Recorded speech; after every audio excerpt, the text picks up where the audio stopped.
episode 36. I am your host, Kenneth L. Watson Jr.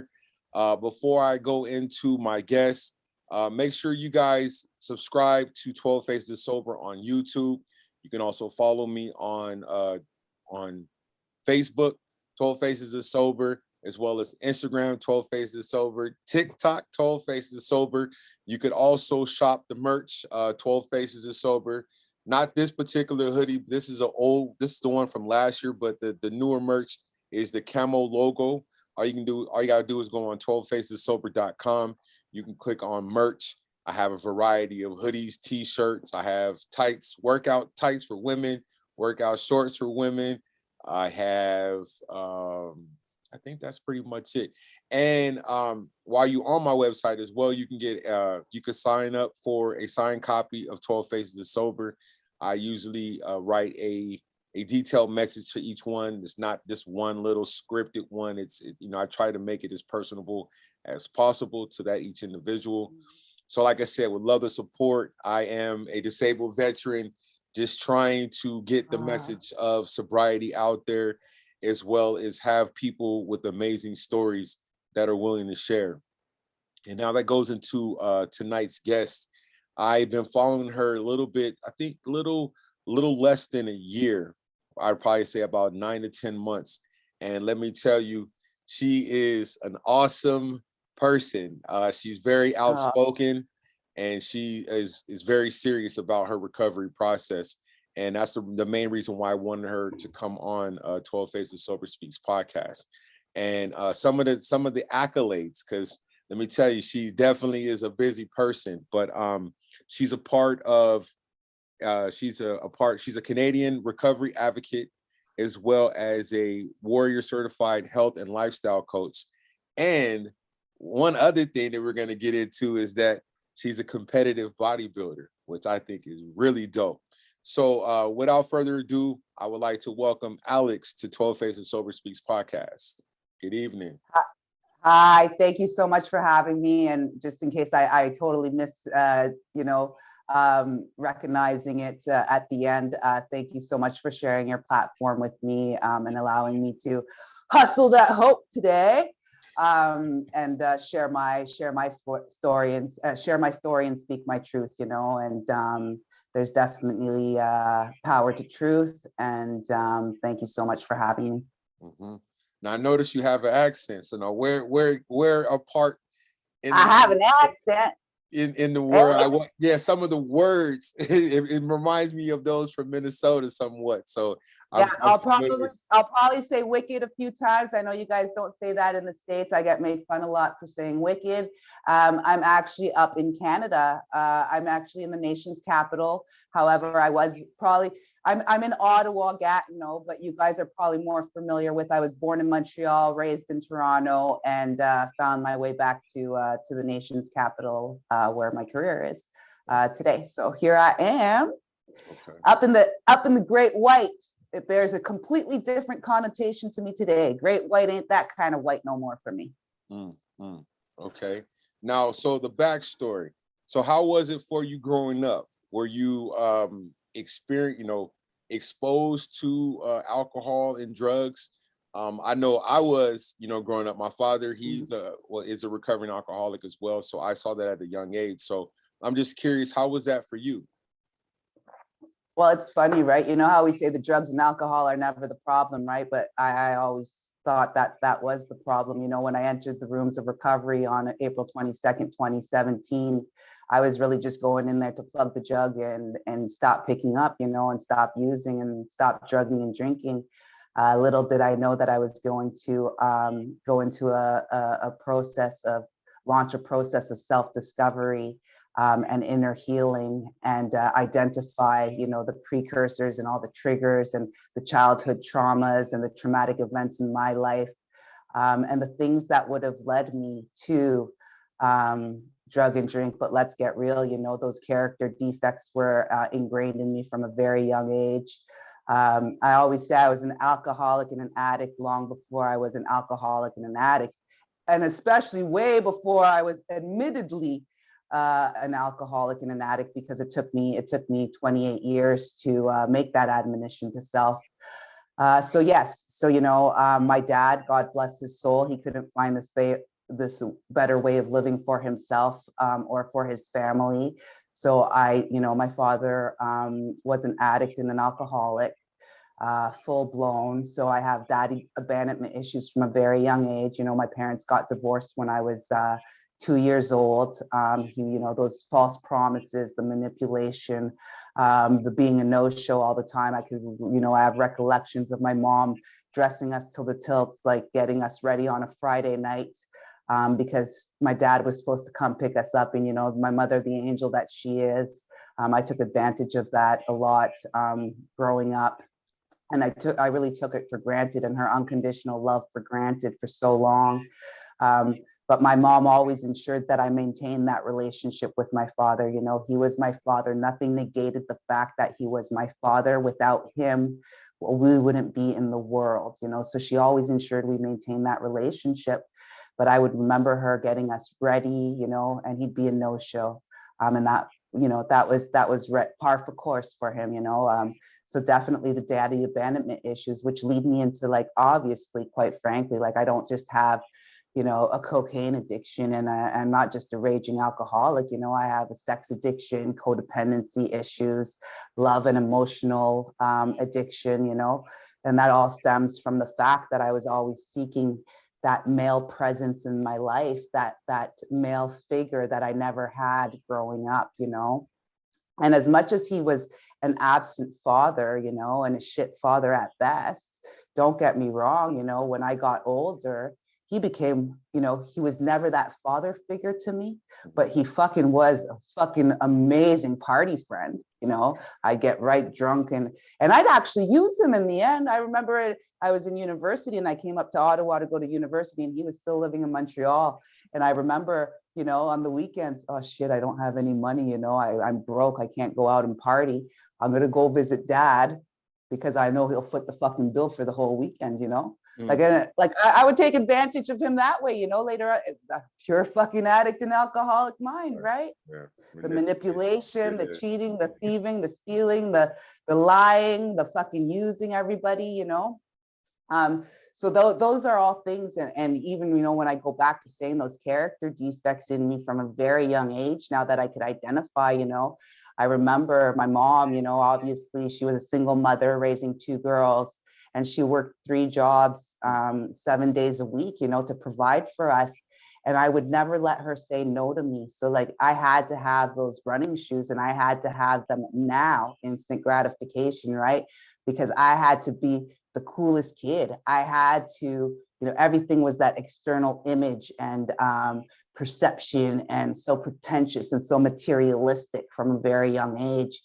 And always, the outside appearance and what I was, what I was conveying and portraying, and I remember, I'd sit there and, Alexandra, I can't buy you those shoes until my next pay. Can we wait 2 weeks? Oh, there's no fucking way your girl's waiting, I would sit there and cry until she caved and said yes. That manipulation game, that was like me at the age of 6, 7, 8, stealing from her from a very young age. I remember, going into her wallet and then her being like, oh, I'm missing $20. Oh, that's because Alex has to go to the school dance this weekend. And I knew that you didn't have really any money. So, I went in there and kind of grabbed the $20, but I was buying my cigarettes already, my weed, my alcohol, I have an older sister. So for me, yes, so it's in my DNA for sure,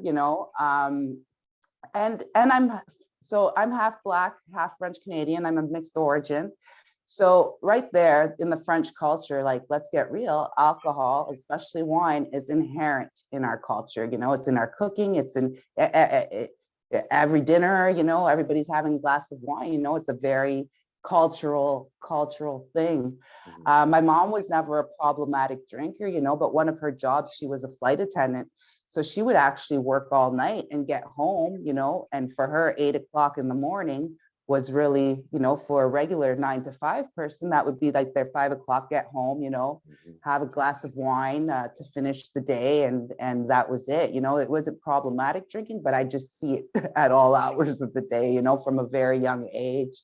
And then her being a flight attendant, you know, you know, at a very young age, I was able to have the parties at the house, always being with the older people, you know, and also, you know, the further along I get in my recovery, a few years ago, I identified it. I was on one of my first podcast interviews actually, and the um, the girl that was interviewing me, you know, she was also biracial, and I said, "Holy shit, you know what?" Like, it was in that moment, like that was an aha moment for me. And I went back to it, you know, from a very young age. I've had an identity crisis, you know. I was never white enough for the white or black enough for the black.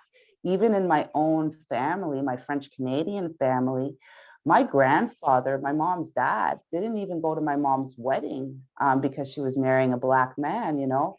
Racism was in my family, and mind you, you know, he loved his granddaughters, and especially my sister. My sister was his first grandchild, but it took my sister to be born before he even approached my father. And you know, so I heard the racial, even though he loved us, you know, I heard the racial slurs in my schoolyard. You know, growing up in Toronto, I went to a French school, and let's get real, like all the girls were blonde haired, blue eyed. I remember I was in the schoolyard at the age of 7, I think it was. I was in grade 1, so 7, 8 years old, and 7 years old.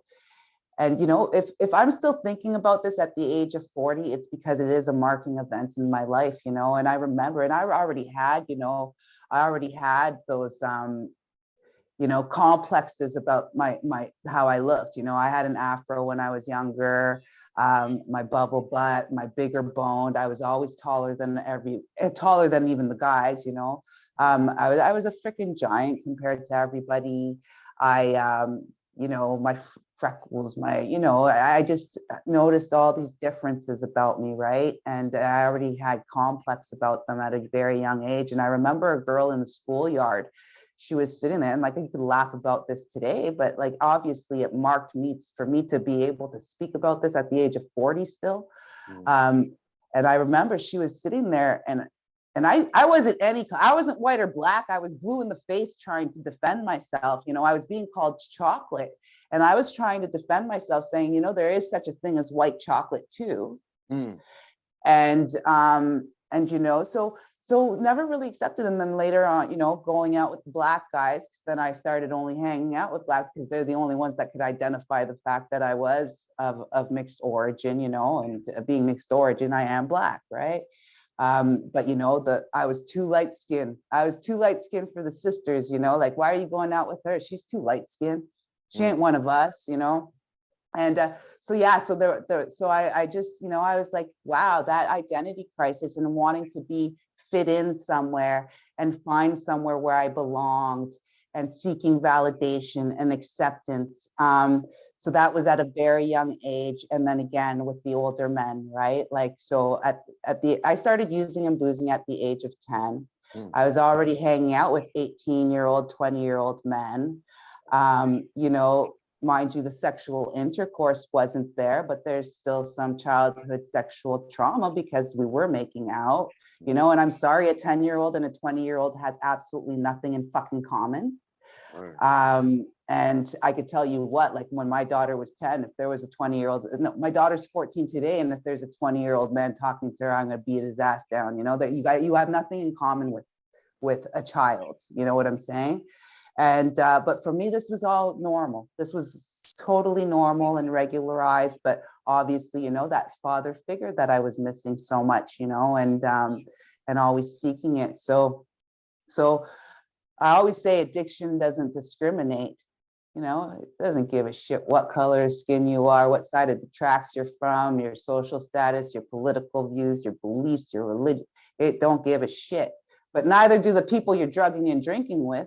Because the only one thing you have in common is the fact that you're drugging and drinking together. So I found that entourage at a very, very young age. And so it went, those were just the people that I vibed with, I guess you could say, that I was attracted to. We obviously attract what we emit, right? Right. So I started drugging and drinking at a very young age, at the age of 10, because so again, right, my sister was older, and I was the cute little Alex, look at her take her first haul off of a cigarette, off of a joint. Oh my God, did you see how cute she was taking that shot? And so, I felt included. I felt a part of. I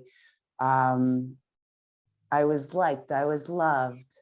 And that's what today I can definitely say I was searching for that, that love and that happiness in all the fucking wrong places, whether it be in the bottom of whether it be in that next baggie of Coke, whether it be in the bottom of a bottle, whether it be in the next dude I'd fuck or frequent. I was looking for it in all the wrong places. It took me 38 years of my life to realize that shit was all inside of me, but yeah, so I can't even tell you where along that fine line from the age of 10, because don't get me wrong, people, it was fucking fun at first. It was a fucking party. I had a great teenagehood. I was having the time of my life.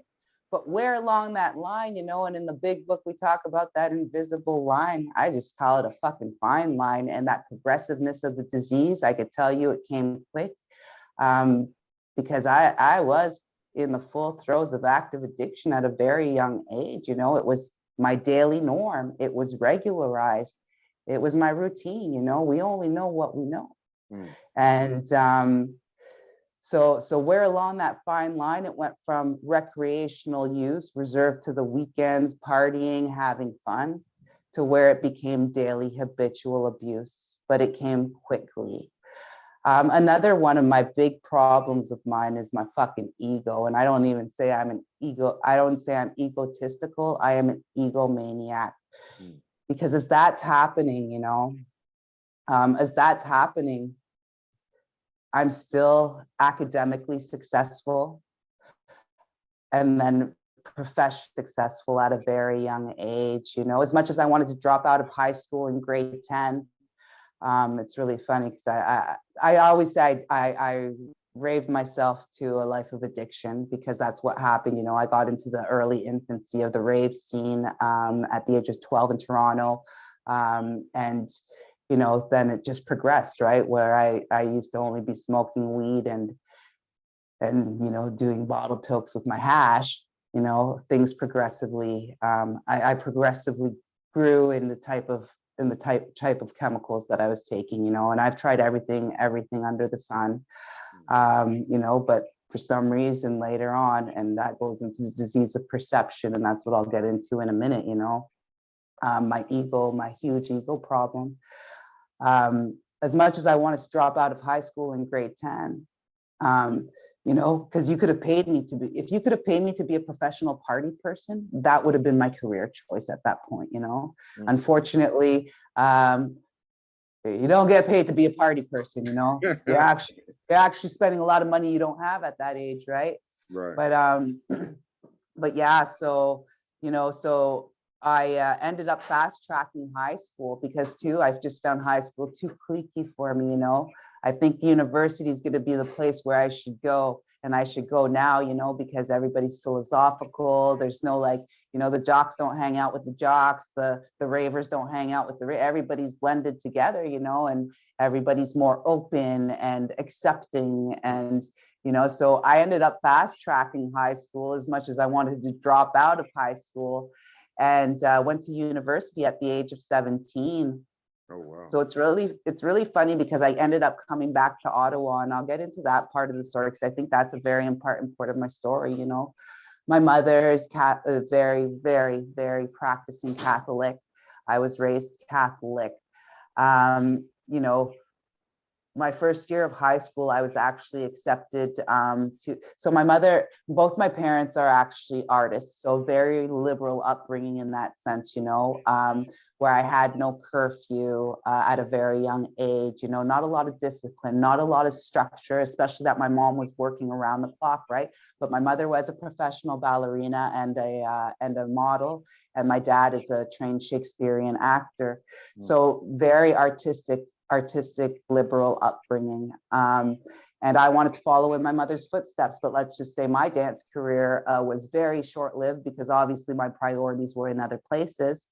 But in grade 9, my first year of high school, I actually got sent on scholarship to Ottawa, where I am now, to the only French arts high school in all of the province of Ontario at the time, for contemporary dance, because I wanted to follow in my mother's footsteps. So for my mom, because she had left home at the age of 11 to go to the National Ballet School of Canada, for her it was very normal. However, she wasn't going to get her 12-year-old daughter her own apartment, which good thing she didn't. But I went and lived with nuns. I was boarded at a I call it a nunnery, the nut house, but I went and room and boarded at a nun house that was just next door to the high school, with 10 other girls. And that was quite an experience. But let's just say that year, I think my inner rebellion really started coming out. That's when I started using harder stuff, because I went there and it was, discipline and structure that I was never used to before. Telling me that I had to be home at 8 p.m. at night when I'm coming from Toronto, the big city where I had no curfew because my mom was never home.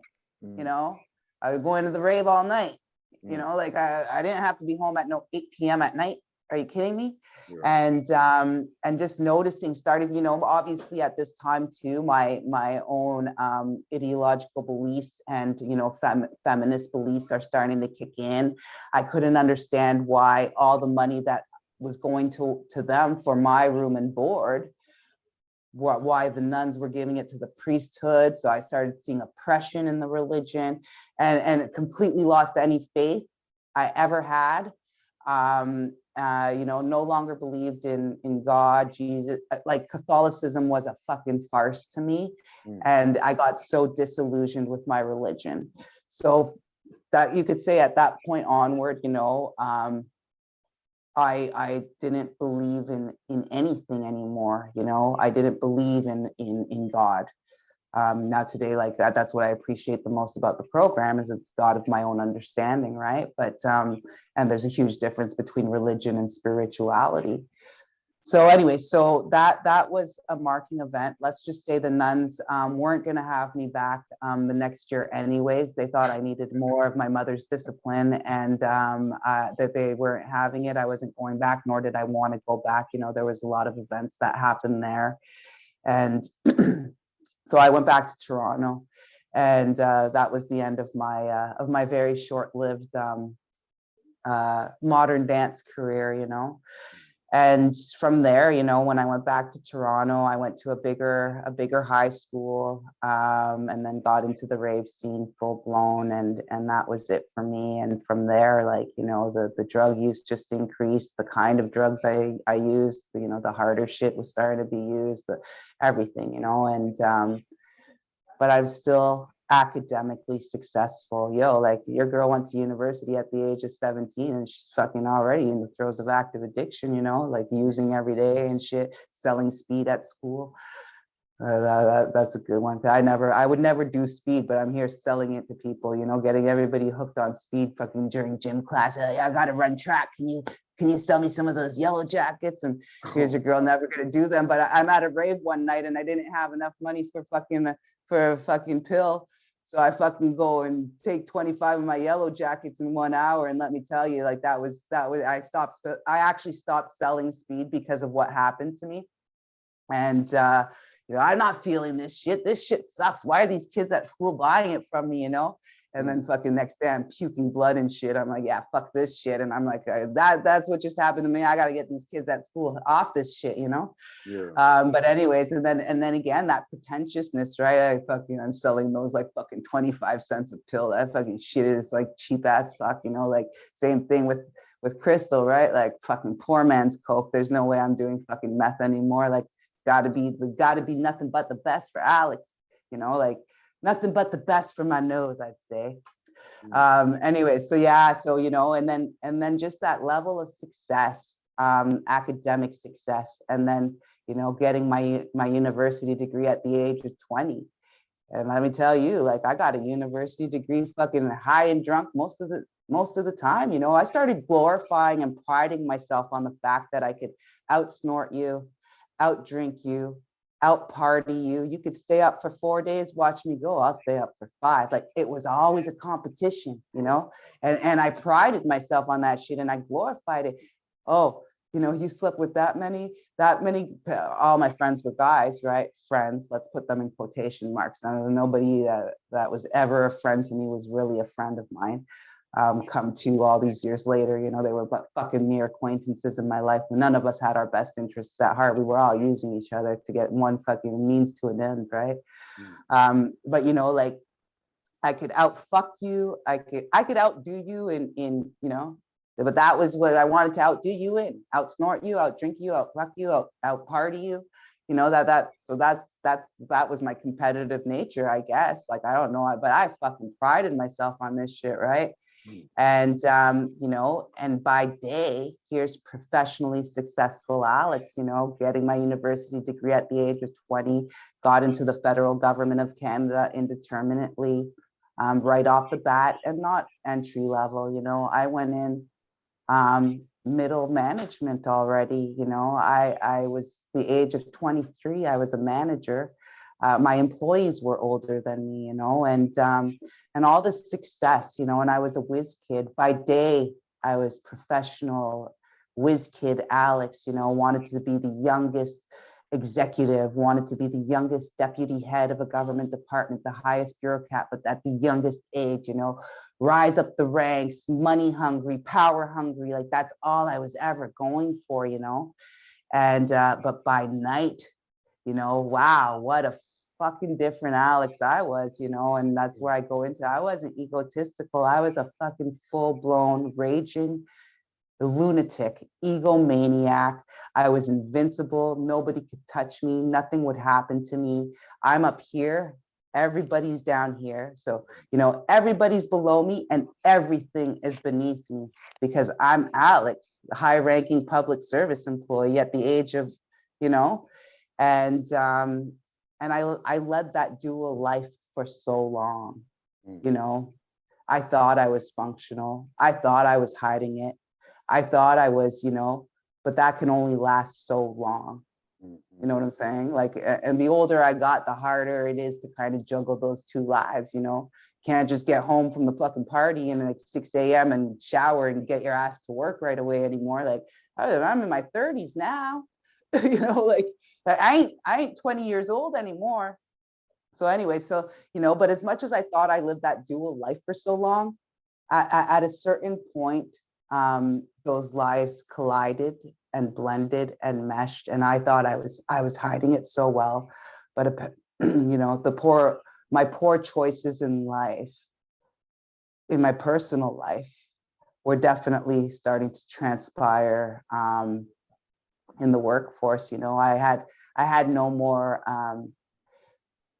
No, when we say incomprehensible demoralization, I had no more morals. I had no more values. I had no more, you know, by the end of it, you know, that shit consumed my every thought. So I consumed it. Priority number one in Alex's life was getting high and drunk. Like that was it, you know.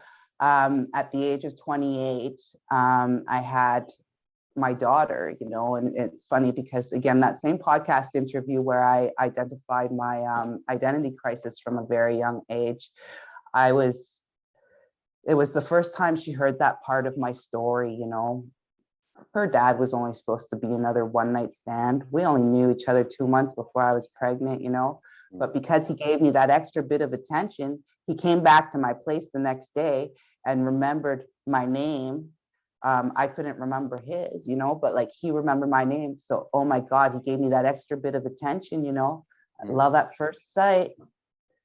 That was love at first sight, you know. And anyways, I ended up getting pregnant with my daughter, and we had broken up, you know. We had only known each other for 2 months. We had broken up before I found out I was pregnant, and I contacted, I wasn't going to tell him, but for some reason, like consciously, and I live in a small, like I live on the Quebec side of the border, right? Like I'm in an interprovincial city.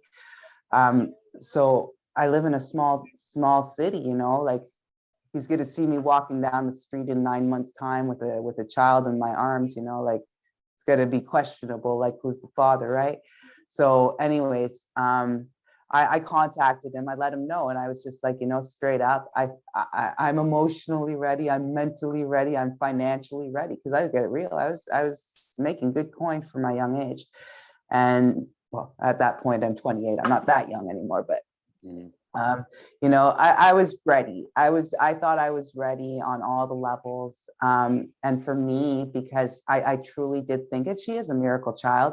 But at that point in time where my diseased mind, I guess you can say, led me to believe, was that, you know, I had had an abortion at the age of 16.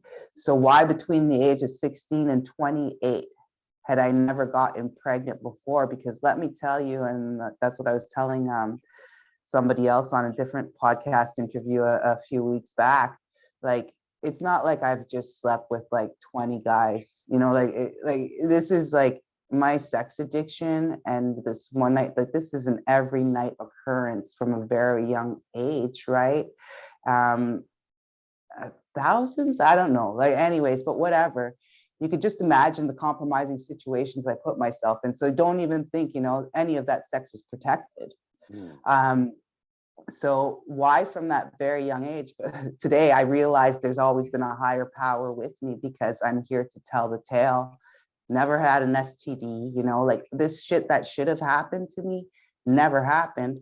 But why between the age of 16 and 28 am I only getting pregnant now, right? So that, and I never was pregnant again, you know, and I'm not on birth control or anything. So yeah, so I was like, this is a miracle child. I have to have her. I have the best role model. And don't, like, my mother is seriously today, like my mother, my angel. And when I say that, and a lot of people have met her on my Zoom celebrations and stuff, and have heard her side of the story. She is absolutely my angel. You know, she's always been by my side, no matter what, no matter how many times I failed her, you know. She, you know, she was a stellar fucking role model as a single mother. And I was like, I've had the best role model. I could do this alone. So that's the proposition I gave him. I said, I'm having this child with or without you. You could be in the child's life as much as you want or as little as you want. And at that point, he said, I'm moving in. We only knew each other for 2 months. Clearly, both of us are coming, you know. And I used to always say they were emotionally damaged, but clearly I was just as emotionally damaged as every one of my relationships. And we were living together. I can't tell you that I've ever been through another pregnancy, 9-month pregnancy, but I could tell you it's probably not the way you want to live one. However, that was my first foray into sobriety. Nobody thought I could do it, especially not him. I didn't have one rail. I didn't have one drag of cigarette. I didn't even have one sip of wine in that whole 9 months. Except he came with his own issues, you know, and his own, obviously we facilitated and enabled each other. You know, he has his own, I won't speak to his problems and his addictions and stuff, except, you know, I was the sole breadwinner of the home. Again, anything to be with a man, right? And have that male figure in my life, and that codependency and that need to have that male presence there, you know, everything was in my name. I was the sole breadwinner. I was the one bringing the money home. Never, ever, ever, first of all, never get a joint bank account with anybody. I don't even care if they're your fucking partner. But especially don't get a joint bank account with a gambling addict. Ever. You know, Oh, I I'd know be all with, about that. so that was huge. You know, it was 3 years too long, definitely, that we were together. You know, me in my head, I thought, you know, I'll give her the family that I never had, you know, the mom and dad and everything. And anyways, it was just 3 years too much. You know, the financial abuse, the waking up on Saturday mornings, you know, I'm still making a pretty decent buck. And you know, having to call a girlfriend in tears because the car was in my name, but I didn't have a driver's license. I didn't get my driver's license until I was 36 years old, which I probably even shouldn't have even been allowed to have a license. But anyways, but you know, I only got my driver's license at the age of 36. So I was dependent on him to bring me everywhere. But then he started being a no-show with the car, couldn't even get me to work anymore. You know, my bank account being cleared out, not even being able to buy my daughter, my baby groceries. You know, that kind of life, you know, but to me, that was, you know what, as long as I was high and drunk, it didn't fucking matter, you know? But anyway, so my daughter heard that part of the story and she said, so I was a mistake. And I said, whoa, you weren't a mistake. You just weren't planned, but you are the greatest gift, my greatest blessing and my greatest achievement in life. It just took me 10 years to finally show you, you know, I'll forever be living in amends whereby she's concerned, the things she had to endure and and bear witness to, you know, like no child should have had to. The revolving door, the people that were in here, my relationships, because don't think, you know, her dad wasn't the only you know, I got into a relationship with another guy after him that was, you know, diagnosed bipolar, except self-medicating bipolar. Self-medicating with cocaine and whiskey along with me, you know, and that's the first time I heard about the programs. But what a stellar example of a 12-stepper he was, because he'd come back from a meeting and come and sit in my house and start drinking with me. And then, you know, I didn't have a problem. You have a problem. You're the one that should maybe go back to one of those fucking meetings, dude. Honestly, like, but I'm fine here, you know. Like, are you sure you should be drinking? Anyways, so you know, like, and just that was so I just the debaucherous lifestyle, you know. And as this is happening, as I'm allowing this in my house, you know, to go down in my house, I'm still working, you know. I'm still high, no pun intended, functioning. You know, I work for the highest ranking bureaucrat in a government department, so the head of the agency. And at some point, you know, those poor decisions that I was making were being made all around. I had no more judgment. You know, when I go into step one now, I don't only go into the you know, I'm fucking powerless. I absolutely am. One too many, 5 motherfucking thousand, never enough for Alex, you know. More, disease of illusion, never enough, you know, never enough. Remember that out snort you, out drink you, out fuck you, outdo you in everything, never enough, always more. From the young age, more running shoes, more now, like I need it now, I need more, you know. So not only in terms of the powerlessness over the quantity and my life becoming completely unmanageable, but I go into the powerlessness of my mind You know, when we say, you know, I was a hopeless state of mind and body. That's what I had got into. You know, my mind was gone. I had no more judgment, no rational or justified or logical decision-making power anymore. Consequences didn't matter. I wouldn't even think of the fallout or what the follow through was, you know, of the, you know, and nor did I care about my deplorable, and like, let's get real, I was a deplorable mother at best, you know, I didn't care about my deplorable, unacceptable, intolerable, and inexcusable actions, you know, I didn't think anything through before doing it.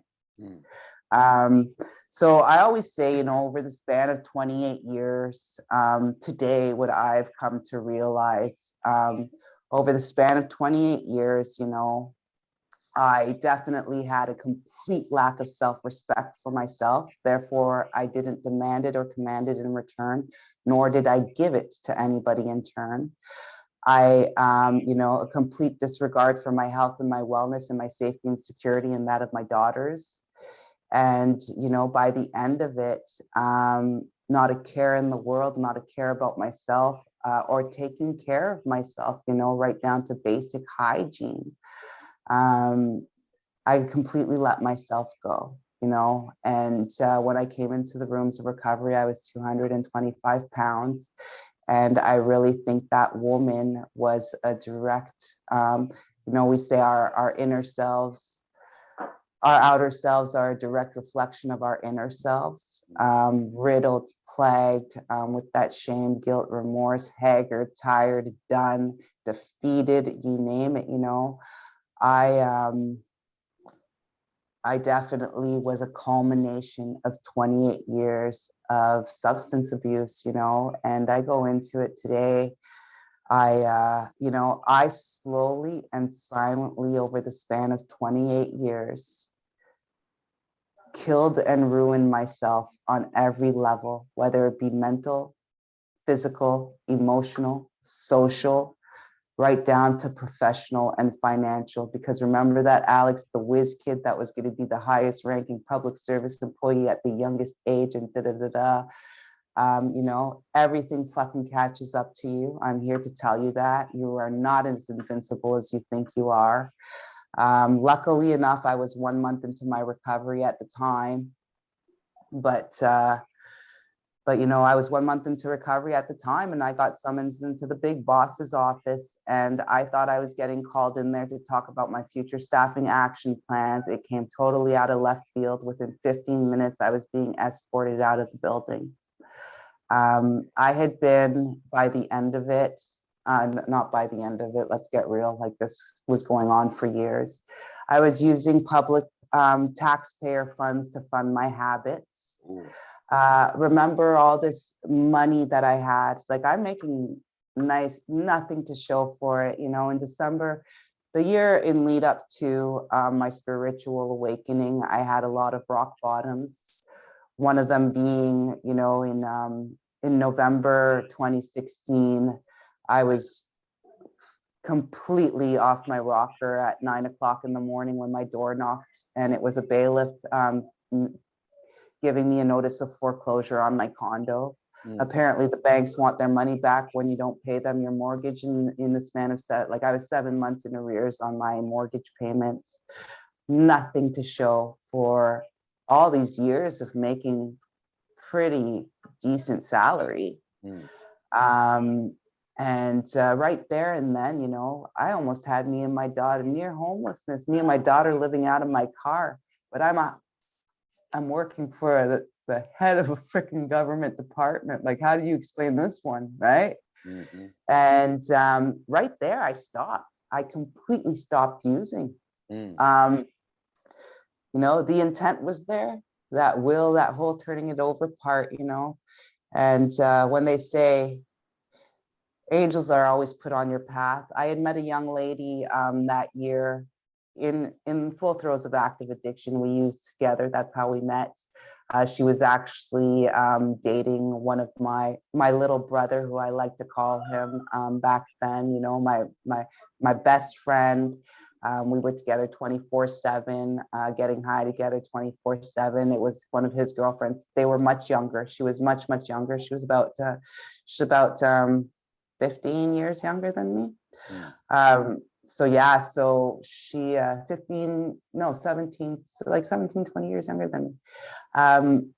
Her and him actually broke up, except we stayed speaking, and she had that fall, she had gotten her self-help. You know, she went into psychosis. She had to commit herself, go to detox, rehab, the whole bit. And she was in a 12-step fellowship, you know.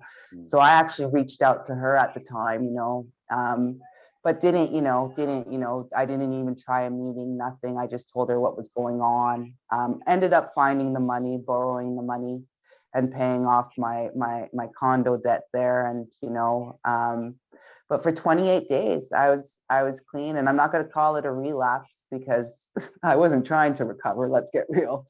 At the time, I just needed the money to pay for my condo, right? And like, holy fuck, Alex, what are you doing with your life? Like, you maybe you need to stop so you can like save the money for one, and then like, but then I borrowed money from somebody, and it's really funny because that New Year's Eve, I went to the fellowship's masquerade ball. And I always love using this analogy because I walked in there. I thought because I only got high 2 hours before, I wasn't high anymore. So I was going to be okay. Go into the masquerade ball. I'm the only one not wearing a mask, but the only one wearing a mask, still putting on this front. And as soon as that countdown came on to the new year, 10, 9, 8, 7, 6, 5, 4, 3, 2, 1, Alex out the fucking door. So you couldn't get me out of there quick enough, but I heard people sharing their stories. There was the meetings before the dance, and but I jumped out of there so quick, and that was definitely what I didn't know at the time, the beginning of the end, but my final hurrah, my last rampage, my last fucking run. And it lasted 4 months. In that time, I was getting in another codependent relationship with a very, very much younger man. So that was already, another bottom. The weekend before April 22nd, 2017, my dealers weren't coming to my house anymore. They were actually telling me to get off the streets.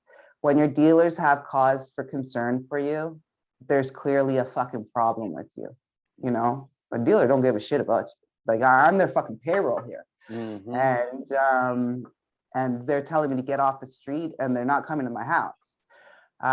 Complete act of desperation. I went across town, picked up off of somebody I didn't even know. I cannot even tell you what I put up my nose that day. Because for somebody that's been doing cocaine for most of their lifetime, I could tell you whatever the fuck I put up my nose that day was definitely not cocaine. I thought the only way I was going to be able to get down from that high, in a drug-induced psychosis, I thought the only way I was going to be able to get down from that high was to kill myself. And lucky enough, I didn't. Higher power always with me. Higher powers got my back. Somebody talked me out of it. I had to be talked out of it for about 24 hours on a fucking phone. And here I am today, and then that week, just everything started that week, and it's funny because I always say, why April 22nd, 2017, all days out of all days? I stepped 1, 2, and 3'd myself in my room that day before I even knew what step 1, 2, and 3 were, and actually walked into a room of recovery that day.